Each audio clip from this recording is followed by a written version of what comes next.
Psalm 84 has become for me truly the epitome of my desire, the epitome of my longing, the epitome of my emphasis of life. Let's go back to Psalm 84 and verse 1 again. How lovely is your tabernacle, O Lord of hosts. What makes the tabernacle lovely? Is it because Solomon had a great temple that he built for God?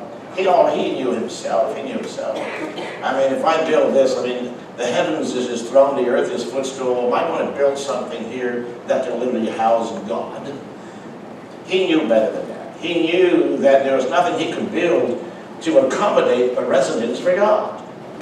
You ever do that? So when the psalmist says here, how lovely is your tabernacle, O Lord of hosts. Because God meets his people in the tabernacle. Right? Amen. All of a sudden these chairs or these seats, when they're hooked together, become a pew. All of a sudden they have significance. There's doors like any other door. You can go to any other building, you'll probably find one just like it. There's no, what's so special about this door? But he said, I'd rather be a doorkeeper in the house of the Lord than to rejoice in the tents of the wicked. Moses even said that. So what makes this door special? What makes it lovely? What makes the platform lovely? What makes this auditorium called the sanctuary of God, the house of God, special? What makes it unique? It is because that is where we come together to meet God. How lovely is your tabernacle. Jesus said, what shall it profit a man if he gain the whole world, lose his own soul? Now you can go to Iraq and see where Saddam Hussein had all kind of beautiful palaces. Not anymore. No. There's nothing, there's no appeal. You understand what I'm saying? There's no appeal there. Why does a church building, most church buildings, why do they appeal to the mind, the soul, the heart? Because that is where you meet with God. Does it mean that you can't meet God anywhere else? No. Well, God meets with you no matter where you are because you house God in your heart. But there are unique experiences that happens in the house of God when collectively God's people come together and God becomes enthroned by the praises and the worship of his people. Something special happens. The love of God is now manifest because what happens? You embrace one another. You greet one another with a holy kiss. You receive and accept and embrace one another. That makes it special. It makes the tabernacle of God lovely. Now, you've been to some churches, I'm sure, where there was no God. There was no God in the place. I've been to many, many churches where not one person, Pastor Stephen's had the same experience, not one person shake your hand, let alone hug your neck. Just not one person. The place can be packed out, hundreds of people, not one person go out of the way, shake your hand. So I don't care if they have a $10 million church. I don't care how nice it's built. It is not the outward appearance that makes it lovely. That's right. It's what happens Yes. there. That's right. That's why a young couple, when they first meet, they fall in love.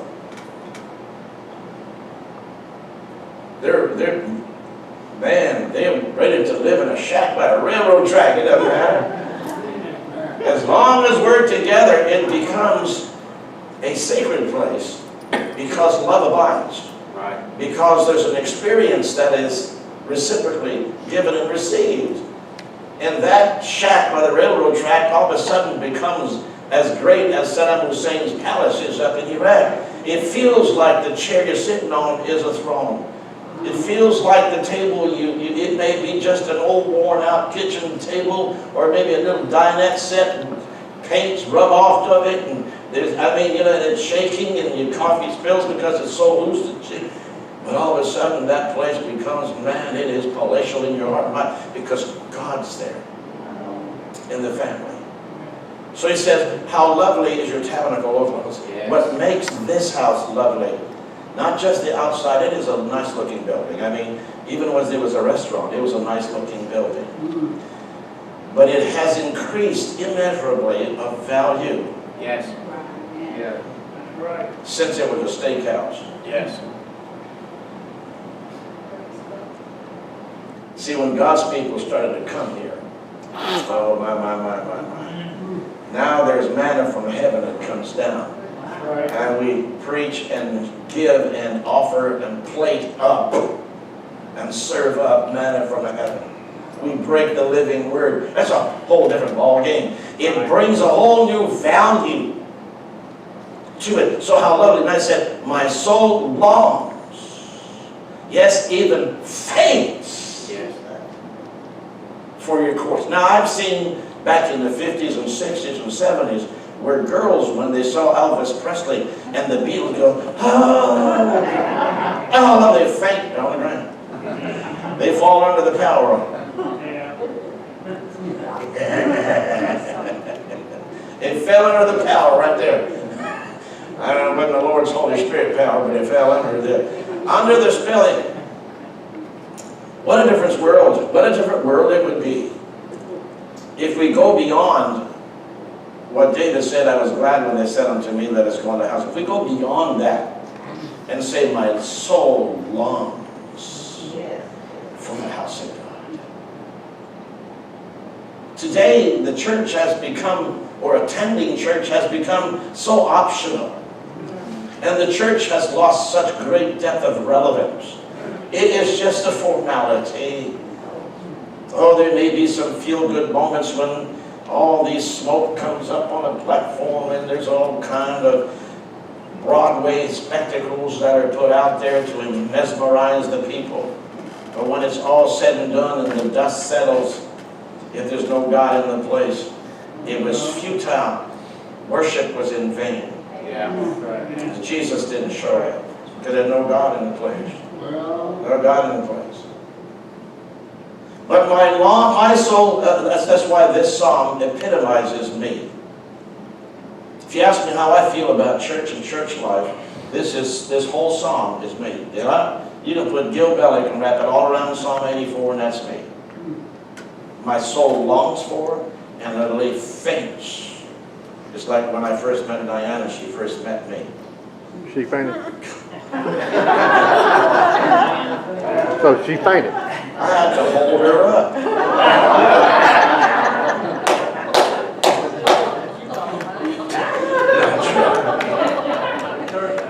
In fact, after she saw me the first time, she told her friends at the school right here, right north, said, not a good man, but not for me. Hardly fainted. But something the people that connived to get us together the first time connived to get us together the second time. So the second date we went on, something clicked, something happened on the second date that made us, or gave us such a longing to be with each other that time of a day could not pass fast enough, quickly enough, just so we could expedite the opportunity to be with each other. Something happens. See, when God gets into the mix, it changes the whole prospect. It changes the whole aspect of what life is all about. So my heart longs for, my soul longs for. I don't know about you, but when I'm done Sunday morning after the service, I long for the next Sunday or the next Wednesday we come together again. And you notice that, Inez? Like we hug each other around here like we haven't seen each other in 10 years. Oh my God, a family reunion. I haven't seen you so, yeah, it's been on 3 days. Well, how about that? It's a every time we come together. That, my friends, is called the communion of the Holy Spirit. It's a homecoming every time we come together, because this is home until we get to our home in heaven. This is family until we get together with God's family in heaven. My soul longs for, yet even faint for the courts of the Lord.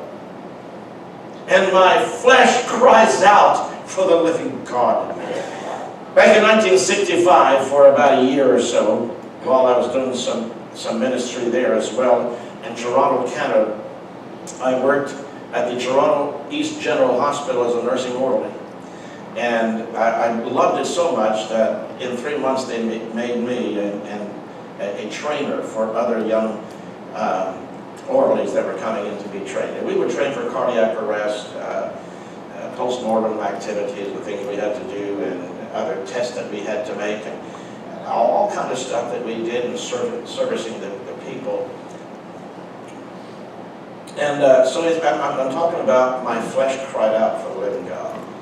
I remember seeing some astute businessmen in the community, bank presidents, bank managers, corporate CEOs, end up on my floor. It was a male internal medicine floor. And they were alcoholics. And we had to put them in restraint mitts. It was like a straitjacket, but it's just mostly for the young. And you know, the bed rests, on both sides, the little fences on both sides of it. We had to tie them to that and tie their legs to that. And some of them, their flesh was so desperately craving a fix for alcohol or drugs. That I saw those sides of the bed, I thought they were going to snap off the steel. Their flesh cried out. There's a crave, somebody said craving. Craving. Jesus says, blessed are they which do hunger and thirst after righteousness, for they shall be filled. It's more than just, gee, I haven't eaten since the last time. It was about 3 hours ago. I think I'm hungry. When Jesus said, blessed are those who hunger and thirst after righteousness, he's talking about those who are constantly craving for God. Just like these men that I saw at the hospital, literally from the alcohol, the body demanding the fix, whether it was drugs or whether it was alcohol, or whatever they were on, we had to constrain them, because they were talking to Charlie, not this one, but they were talking to, seriously, Charlie on the wall. There was no Charlie on the wall. We didn't have televisions up on the walls. We didn't have flat screens. We barely had tubes, back. But they were talking, to them it was real. They were talking to Charlie, saying, hey, Charlie, be careful and fall off the wall. That's terrible. You're going to fall, Charlie, you're going to fall. Screaming their heads off. Talking to Charlie on the wall. Hallucinating. The whole flesh, the whole body just convulsing, looking for that fix. Does that describe a little bit of craving that I want to bring across to you today? My heart and my flesh crave God. And I will take nothing less. I will be satisfied, never be satisfied with less than all that God affords this side of heaven. My flesh cry out for the living God. Let's go to verse 5 real quick. Even the sparrow has found it. All right. Was that verse 6? No, this is verse 5. What was what you just had just a second ago? That was 3. 3. Give me 3. 3. Let me 3. Even the sparrow has found a home, and a swallow nest for herself where she may lay her young. Even your altars. You should watch now. In case you don't know what he's talking about, have you ever seen that maybe in the taller buildings downtown, you see pigeons making their home out there? He's talking about sparrows He's talking about birds here.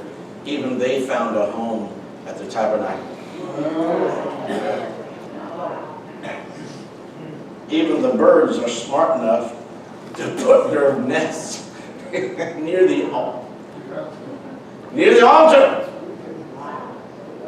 Because you see, even the nature of a bird, knowing that God made them, when they are surrounded by prayers and praise, somehow they're flapping a little bit better that day. Somehow the air picks them up a little bit better. Somehow they chirp a little better. There's something about the house of God. There's something about the tabernacle. There's something about the altars of God. And even the birds want to be there. And blessed are those who dwell in your house, for they shall praise you. I remember when I was a young boy, my cousin Danny finally gave his heart to the Lord after much trials and tribulation. I almost had to lasso him and bring him in on a horse. He finally came, and I remember the night he was saved. I won't go into all that story, but I'll tell you what, he got gloriously saved. And then about 3 or 4 months down the road, him and I both loved the church. I mean, it was what used to be a gymnasium. This is on Visitation Street, downtown Montreal. It used to be a gymnasium. Used to be also turned into a auto repair, a garage. Then it became a boxing arena. And it was about the size of this inside right here. Then it became a church. There was nothing there. But there was an altar there. There was a pulpit. There was a platform. There were pews. And God was there. And I remember Danny and I going to the pastor and say, Pastor, is it okay that this coming weekend on Friday that we come together here and bring our sleeping bags and literally make our bed behind the pulpit on the platform at the altar, praying all night. 16 years old, 15 years old. Both of us. For lack of foresight, my pastors said we don't have the insurance for that. If I'd have any one of my young people today who want to lay down before God and sleep all night, I would make sure we have insurance, all right? I'm not going to deny that to anyone, but the hunger we had back then for church, because I hadn't been on the streets, you see, and I knew what the streets had to offer. I knew what the streets gave and what the streets took. And I developed a deep disdain for the streets after a while. Because after I got everything that I can get from the streets, I was still hungry inside. There's nothing to satisfy. But when I found Christ, the hunger would never end. I wanted more and more and more and more. So blessed are those who dwell in your house, for they shall still be praising you. Let's go to verse 5 now. I'll finally get to it. You know what? So much for this morning's message. I was brother, going to take this and I was going to move on to, because I want to show you where we are, the 4 stations plus 2, 4 plus 2. And I want to show you that between, I'm not going to go there because all those things are really distracted from all that. It's going to be very important that you see all of that. Blessed is the man whose strength is in you, whose heart is set on a pilgrimage. Watch now. As they pass through the valley of Baca, they make it a spring. The rain also covers with pools. Now watch verse 5 again. Look at verse 5 again. 5. Blessed is the man whose strength is in you, whose heart is set on pilgrimage. What he's talking about here is that people would have to travel sometimes, in most cases, long distances to get to the tabernacle, to the temple in Jerusalem. They have to walk long distances. And so, blessed is a man whose strength is in you, whose heart is set on pilgrimage. When you make up your mind, I am going to church, I am going to worship, I'm going to fellowship with God and the people of God. I will enter into the communion of the Holy Spirit. I will enter in the spirit of glory of God, enter into spirit worship. I'm going to enjoy myself in the house of God. It becomes from your house to the church, or wherever you're coming from, a pilgrimage. Now, for a Christian, life, from the time you accept Christ till He comes or when you die, that's a pilgrimage. That is a whole life pilgrimage. But you know that every time you set out to go to church, it becomes a pilgrimage? Yeah. And did you notice that you get tried and attacked and persecuted or tested on your pilgrimage to church and your trip to the church more than anywhere else that you go to? There are more trials, more temptations, more testings. If it's not one thing, it'll be something else. But Sunday morning, what did you call it, Brother Ron? Sunday morning devil? Sunday morning devil. Doesn't want you to go to church. Happened to you this morning. Then you're too embarrassed to say what he tried to do with you. Now, it doesn't happen on other mornings, but on Sunday morning it will happen. Now, it's a pilgrimage. Watch now. The verse says, those who set their heart on a pilgrimage. You see, if it's worth getting there, it's worth paying the price. If it's worth going there and worth receiving the blessing and giving a blessing, it is worth the effort, it is worth the cost, it is worth the commitment, it is worth the energy that's expended, it is worth everything that you have put into it. The fight, the struggle. Some of you, by the time you leave your house and get to the church, you're full of scrape marks all over you spiritually.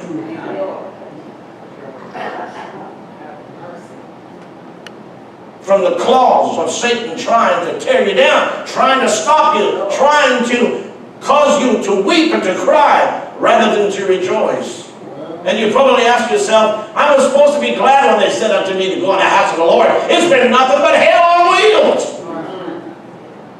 One pastor, John Poole, years ago, about 50 years ago, I remember, he was a friend of mine. He pastored in downtown Philadelphia. And he said, I had a station wagon and 4 kids and a dog every Sunday morning. And let me tell you, from the house to the church,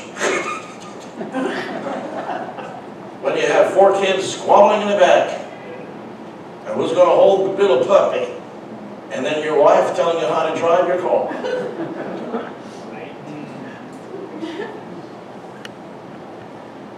And I'm expected to be under the anointing of God to preach here and get people in the right relationship with God when I've just had hell on wheels. How many understand what I'm saying this morning? You see, Sunday morning is going to be the most difficult time because it's a pilgrimage. By definition, a pilgrimage is a hard, long trip. You notice the kids when they're in the car, when they're young, you go down, it's about a 2-day trip and about half a mile down the road. How much longer, Daddy? Are we there yet? Golly. Well, how much longer? Can we stop at McDonald's? Shut up, Lord. We just left the stinking house. How many times I had to turn around with him and his brother. I said, don't make me have to stop this car. I'm going to kill both of you. He said, help me, I brought you in, I'll take you out. Why are you driving so fast? Yeah, well, that's from the other end of the bench there. Anyways, may you get in the picture, it's a pilgrimage. From your house to here to pilgrim down. Watch what it says in verse 6 here. Now remember, the man whose strength is in you. When your heart is set, and God helps you to get to the church, it's because the strength of God was there. They passed through the valley of Baca. If you don't know what Baca means, really simply, it means the valley of weeping. Everybody say weeping? Weeping. The valley of weeping. I did not plan on preaching all this, Brother Pastor Stephen. I did not. But I thought since we're on the subject, you might have to be here. So they passed the valley of Baca. In the pilgrimage, anytime you're going to the church, remember what I'm preaching to you. You're going to be going through a pilgrimage. It's going to be a hardship. It's going to be a test every time you come. And then Satan, even, listen, you're not even out of bed yet, and Satan will be on you. Because your flesh will partner with the enemy of your soul and give you all kinds of logical reasons why you should go to church. Your flesh partners with the enemy because your flesh is by nature enemy to the spirit that's been redeemed in you. Your emotions will jump in too. Now they're all ganging up on you. Then add the kids there. And the dog who couldn't wait. Or the cat who left you a surprise. Add all these things. Oh, I can't go to church this morning. How many understand what I'm saying? See, it just comes on and comes on and comes on. It's the nature of it. But I believe in this church it's worth the price you have to pay. Because we're not a cheap date. That's right. That's right. We are not a cheap date on it. It'll be worth the price to come here. Because by the time you get here and come through that door, the glory that you receive, it's worth the price you have to pay. You're getting this morning. It's worth the price. Now, it's called the Valley of Baca, the Valley of Weeping. And there is, I mean, how many, Diane, what is that in the history? They took the Indians from Virginia somewhere or something. Trail of Tears. Trail of Tears. You remember that? I sent them to the reservation. But they didn't know where they were going. But it was a trail of tears. Many who died along the way. You know why it was such a tragedy? It's because they didn't know what their future was. They didn't know what to expect at the end. They'd never been to Oklahoma and Arkansas and those places, and Texas and New Mexico. They didn't know. What? Well, where's that? They didn't have a map. They didn't check with Columbus. They knew nothing about it. They were literally prisoners in their own country. On their They own land. wept and they had tears. It's called the Trail of Tears. But you see, in our case, it's very different. We know what's at the other end. We know what's at the end of the journey. From the time you get up in the morning on Sunday, we know that when we get up in that morning and we have this door, we see this beautiful red door on the other side. We know what's on the inside. We know what to expect. We know something good is going to happen. We sang that song again this morning. Ain't got no mic. Something good is about to happen. One of the good things about to happen is to get some batteries. That's a good thing. You're singing next week, right? Yes, thank you. Now remember what I'm telling you. The Trail of Tears was such because they didn't know the outcome. But how many know when you come here, you know the outcome? Amen. And it'll be worth it all. I'll be back home. Thank you. God bless you, Brandon. Give him a good hand. He's worth it. Somebody needs to get it right. I just don't know who to talk to, but anyway. You got a car. But in fact, the accountant's not here this morning. I'll talk to Natalie. See what we can do. Somebody gave him a car. Somebody gave him a car just not long ago. Somebody's still paying for that car. Somebody's still Is that Valley of Baca? That's Valley of Baca right there. But just remember that valley's got an end to it, and someday, bye.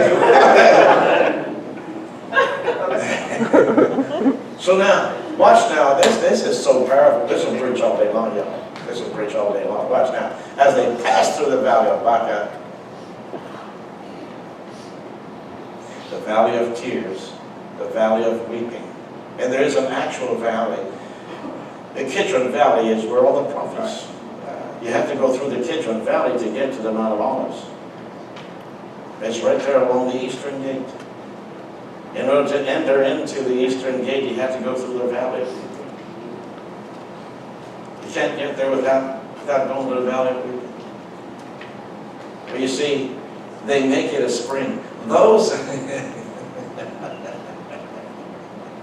what Satan means for evil, God turns it around for good. Those who are smart in God, those who know the devil's tactics and his maneuvers, those who know his ruses, know full well that when Satan throws you a lemon, you know how to squeeze the juice out of that thing, put a little sugar on your way to church, and you're down in that beautiful cool lemonade on the way to church. Amen. Those who know the Lord and those who know what to do with the valley of weeping know that their strength is in the Lord, and they can make a spring of water, a refreshing experience in the valley of weeping. There may be tears that come down from the eyes to the cheeks, but on the inside there's a river of life that flows upward. Hallelujah. Yeah. You want to fool with tears with me? I'll show you what I'll do with those tears. I'll make it a spring of living water. Somebody shout praise the Lord. Now, we who are smart in our Christian walk know how to handle tears. Those Christians who are mature know how to handle disappointments. They know how to handle obstacles. Because what did we say about passion this morning? Passion is what separates the Christians.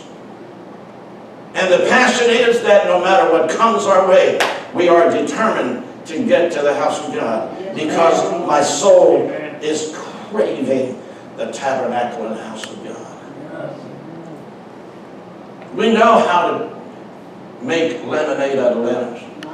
We know how to, when we have a brick thrown at us, we know how to put some of that mortar on there. Start building. You know, you want to do that? Let's see. All of that because thy will be done on earth as it is in heaven. How many know in heaven there is no defeat? Amen.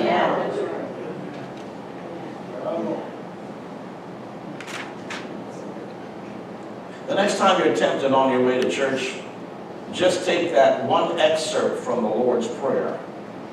Thy will be done in my car as it is in heaven. Let me tell you, in heaven there's no confusion. Amen. God is not the author of confusion. He's not the author of arguments.